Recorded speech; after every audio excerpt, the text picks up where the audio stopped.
Rachel Holt for Nothing.com. Welcome to our Fantasy Football Podcast. I'm joined by Adam Meyer of FOX Sports. Thanks for joining us, Adam. Hey, not a problem. Just ready for some Week 7 action. A lot of teams are, either going to be 3-3 or just below the 500 mark. So hopefully we get people back in their winning ways and get them ready for a good push before playoff time starts. It is a big week and about the halfway point depending on when your playoffs are. So important crunch time here for a lot of people. Some things to note going into Week 7. Two teams are on a bye this week, the Carolina Panthers and the Dallas Cowboys. So, Adam, let's start off with who you're going to replace some key players with. First, in the quarterback position, we won't have Cam Newton or Dak Prescott, who a lot of people have been playing lately. Who are some quarterbacks we should target? There's a couple offhand that I think are going to have really good matchups this week. First one's going to be Kirk Cousins. Hopefully he's available in a lot of your leagues. He's got, the Lions this week, and if you look at the matchups the past couple of weeks, every quarterback has thrown at least 2 touchdowns against him. So, and we're not just talking about, top-tier talent as well. So I know Andrew Luck had a really good day against them in Week 1, but last week, Case Keenum threw 3 touchdowns. Before that, Carson Wentz had 2. Hoyer had 2. So every quarterback at least had 2 touchdowns against the Lions. I think that for that, I think that it's going to be a good setup for you as well. If that's the route you want to take with Kirk Cousins. I know that they've been a little bit hampered in the running game as well. So I think that them facing Detroit, I think you have a high over under there. Detroit secondary has struggled. I think that's one option to go. One that I really like, I know that it's going to sound crazy because you're going to say there's no way this guy's available, but I'm in a couple of leagues where Dalton hasn't been available. I know he hasn't had a stellar start to the season, but facing the Browns, I mean, come on. You got to go with whoever's facing the Browns right now, quarterback-wise. In the past 4 games, the quarterback has had at least 3 touchdowns facing the Browns. Obviously, Tom Brady had a great game in his first day back against Cleveland. But other than him, Mariota last week had 3 touchdowns. Before that, Kirk Cousins had 3 touchdowns. Tannehill threw for 3 touchdowns. So I think that Dalton will have no problem throwing for 3 touchdowns against Cleveland. So I know, again, people are going to say, hey, there's no way that guy's going to be available in my league. But just double check, slow start to the season. So I think he's going to be one not to go with. So, again, I think Cousins is a really good option here. Looking at other matchups, maybe Jameis Winston against San Fran. Other than that, not a lot of good quarterback matchups that you're going to get free agent-wise this week. Okay, well, across the board, we don't only have to look at the quarterback positions. We're going to have massive shoes to fill with Ezekiel Elliott, Greg Olsen, and Kevin Benjamin not playing. So that means you're looking right there for a running back, tight end, and a wide receiver. Who are your top waiver wire picks heading into Week 7? Let's start with the running back position. A couple I really like. One from your guys' neck of the woods right now, James White. He's been doing phenomenal now. I know that he's kind of had to wait for Tom Brady to come back, but I was big on Deion Lewis before he got injured just because of his pass-catching ability. And when he went down, James White filled that role for him. So I think now that, obviously Brady's back in action, James White has had tremendous games in the past 2 games. Scored a couple touchdowns last week. If you look at his, not a lot of running yards, obviously, because that's kind of LeGarrette Blount's deal. But other than that, 63 receiving yards, 50 receiving yards the week before that. I think that he's in a prime position to do some really good things there in New England. So I think James White is going to have a great turn of events now that Tom Brady's back. So I know you're going to have Gronk there and Chris Hogan will get a lot of playing time, but I still think James White's one running back that you're going to want to see on your roster. Other than him, man, really not. It's a really slim pickings there from the running back position as well. I mean, there are some spots you can go. I mean, I think Jacquizz Rodgers is a guy that might be available in some leagues. Doug Martin looking like he might miss this week. 2 weeks ago against the Panthers, Rodgers broke the 100-yard mark, 30 carries for 101 yards. If you look at his matchup this week against the 49ers, they have allowed a running back to rush for over 100 yards in 5 straight games.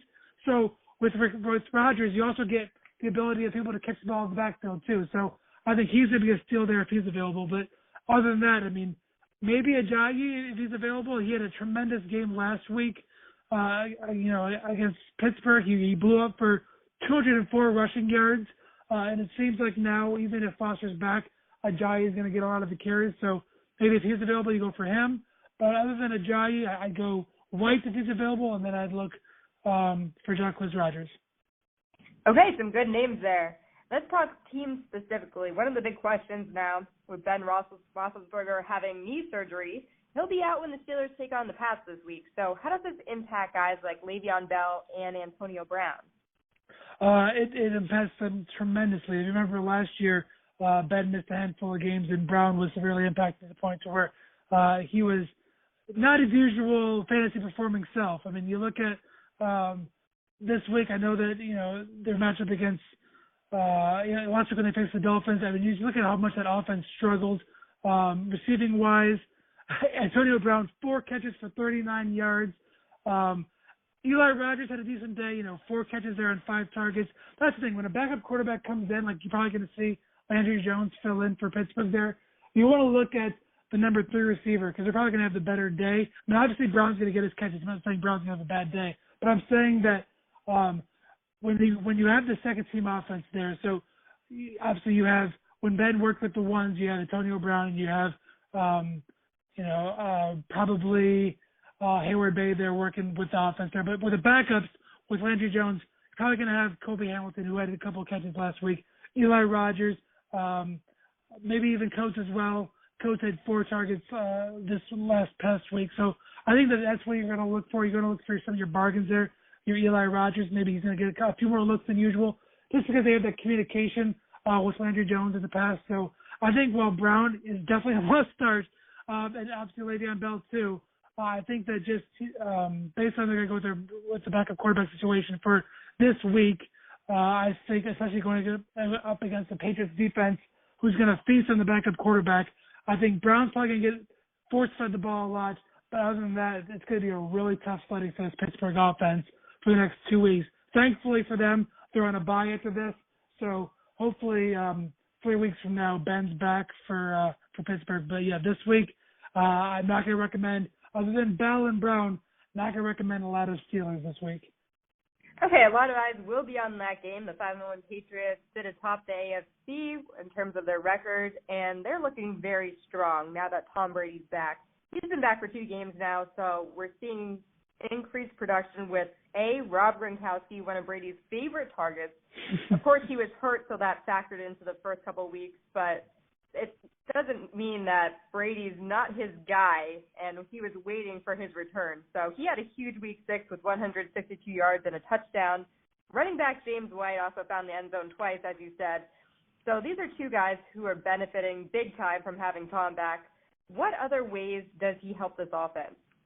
It's funny because, like, with the New England Patriots, I almost want to look at what they did the previous week and then totally avoid those players the next week. Because look at 2 weeks ago. Martellus Bennett scores 3 touchdowns, and then last week, sure, he had 5 catches for 48 yards, but it was Gronk's turn to get the lion's share of the receptions. And then, James White get a couple touchdowns. So, and then also 2 weeks ago, Chris Hogan had over 100 receiving yards last week, 1 catch for 39 yards. So they always like to keep fantasy owners on their toes. So this week, who knows? It could be Amendola who has the game. So I think that if you're expecting a repeat performance from James White this week, or maybe, you think Gronkowski's going to have another 100-yard and a touchdown performance, I'd kind of back off from that. Maybe this is a game where Blunt gets 30 carries and gets over 100 yards rushing. So I would say whatever they did the week before, go the complete opposite for this week.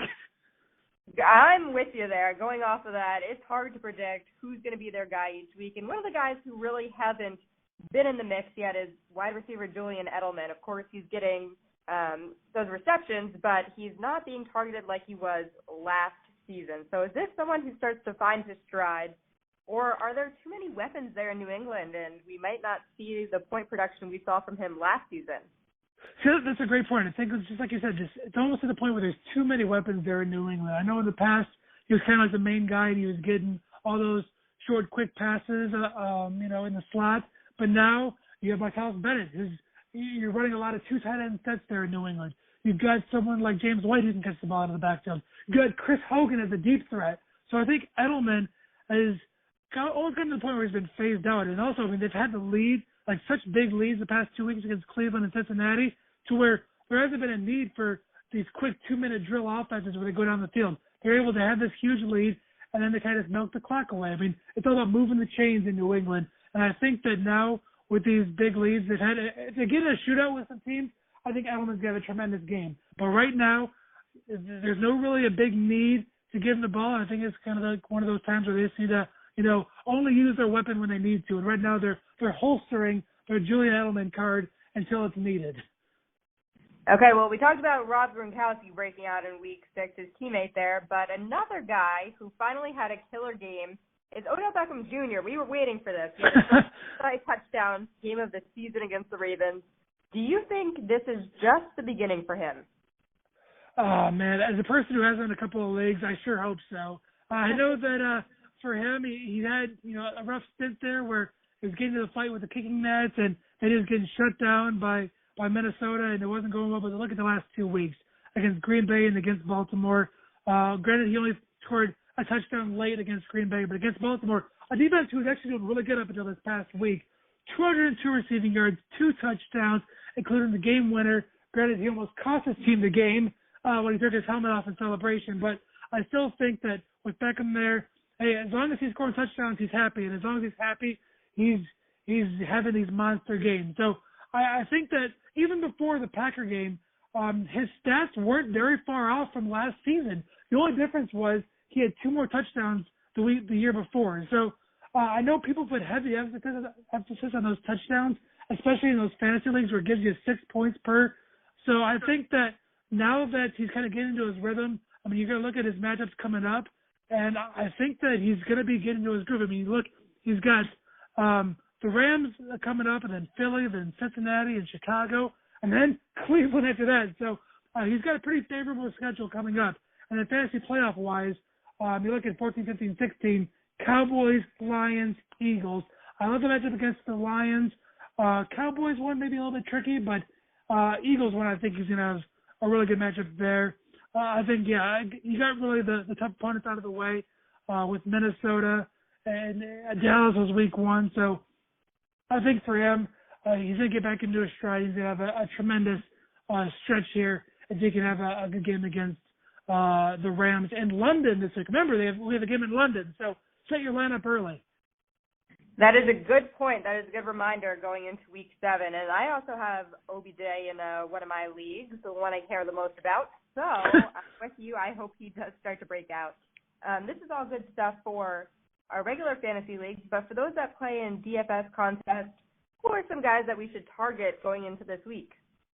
I just posted that on Tuesday, so be sure to check that out at foxsports.com/fantasy. I may put my suggestions out there for each position. So quarterback, we already talked about him. I love Andy Dalton. I think that he's had a tremendous game against Cleveland. He's had at least 21 DraftKings points in his past 2 starts. And then, like I just said, at least 3 touchdowns going into this one, I think is a no-brainer for his matchup against Cleveland. So I love him. I think he's going to have a great game. Also, Jacquizz Rodgers, a really cheap addition running back-wise. I'm going cheap at the quarterback and running back spot only because I want to spend a bunch of money in the receivers. So for receiver number 1, I like A.J. Green. Again, I already talked about my matchup with the Cleveland Browns. I love kind of partnering up. If I love a quarterback for one game, I want to partner up with his best receiver. And you look at the percentage, of targets he gets. In the past 4 weeks, A.J. Green has gotten 31.8% of the targets among the receivers there for Cincinnati. Only Jeremy Curley has topped him. And now that Curley has a new quarterback, I'm kind of going away from his combination there. So I think A.J. Green is going to have a tremendous game, especially if Joe Hayden is still bothered by his injuries. So I think he's going to be a good one. I'm going to love Julio Jones there. Obviously, I think it's going to be a shootout there between San Diego and Atlanta. They're going to be going back and forth there. I think that's going to be a really good matchup for him. I think that Julio is a guy who's going to be a must-add in that aspect. Then tight end wise, one guy who's really flying under the radar, especially I know he split time in the past, but Jack Doyle for the Colts. Dwayne Allen had to leave the game last week with an ankle injury. Now it's Jack Doyle's turn to kind of steal the spotlight for himself. Last week he had 15.3 DraftKings points. He's only 2,500 on DraftKings, which is ridiculously cheap for a starting tight end. So if you're able to plug Jack Doyle in there, I also am in the flex spot, snuck in Hunter Henry there. So I have 2 tight ends going this week, just so I can get my expensive receivers there. And then I'm going to go with the Patriots defense. I already mentioned when I go for a DFS defense, I want the defense facing a banged up offense. And with Ben Roethlisberger out, they're going to have Landry Jones in there. And I think they're going to just destroy Jones. I think they're going to really one of those, like I mentioned in the past 2 weeks, how they just kind of went on cruise control at the end. I think this is going to be one of those games where they totally take away their running game, make Jones pass the ball, and if you can put 1 or 2 guys, maybe even 3 on Antonio Brown, I think you're going to have a pretty good day for New England. So, and then with only being $2,900, I think that's a pretty good price for a defense who's going to win by a lot, maybe even get a pick 6. So those are my DFS picks for this week. Okay, Adam, this is all great stuff. Thank you so much for your insight, and you can find more from him, Adam Meyer. He's at Fox Sports, and appreciate your time. Oh, thank you very much. I'll talk to you again in a couple weeks.